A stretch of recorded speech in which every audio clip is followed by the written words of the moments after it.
સુરેન્દ્રનગરના હળદળ ગામે કડદા પ્રથાની ઘટના બાદ જેલમાં બંધ દુગઈ ગામના ખેડૂતની મગફળી વીણવાનું કામ ગ્રામજનોએ ભેગા થઈને કર્યું।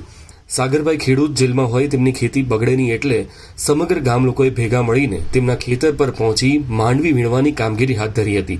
ખેડૂત સાગરભાઈ જેલમાં હોય તેમના કુટુંબીજનોને કોઈ તકલીફ ન પડે તે માટે ગામ લોકોએ તેમની ખેતીનું કામ ઉપાડી લીધું હતું।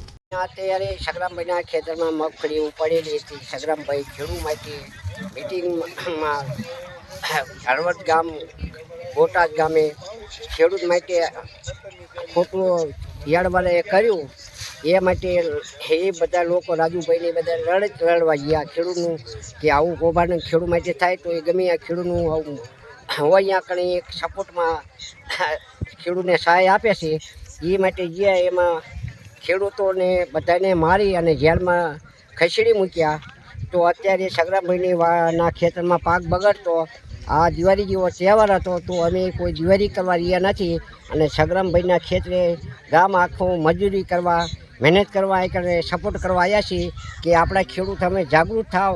આ ગુજરાત રાજ્યની એકની વાત નથી, આખા વિશ્વના ખેડૂતની માટેની વાત છે કે અમે જો જાગૃત નહીં થાવ તો આવી રીતે ખસેડી મૂક્યા એવી રીતે અમે ખેડૂતનો કોઈ ઉધાર લેવા દેશે નહીં અને આપણામાં જાગૃતિ છે તો જ આપણે આગળ હાલી શકીએ। આજ તમે જોઈ શકો છો દુધે ગામની વાડીએ સગરામભાઈની વાડીએ અમે બધા આવ્યા છીએ આજ કામ કરવા માટે।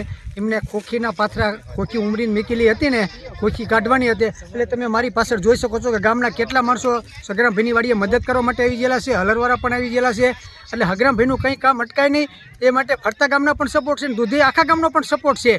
તો સગરામભાઈ પોતે જેલમાં છે, દિવાળી 2 હાથુવાળા છે, 2 હાથુવાળાના દિવસે પણ ખેડૂતો આ કામ કરવા લાગી ગયા છે કે ખોટો ટેમ બગાડવો નહીં। આપણા માટે ખેડૂત જે રડતો હોય અને જેલમાં હોય તો આપણે એનું પણ કામ કરવું પડે। એના બદલે મારી પાસે તમે જોઈ શકો છો કે કેટલા માણસો ખોખી કાઢવા માટે પધારેલા છે।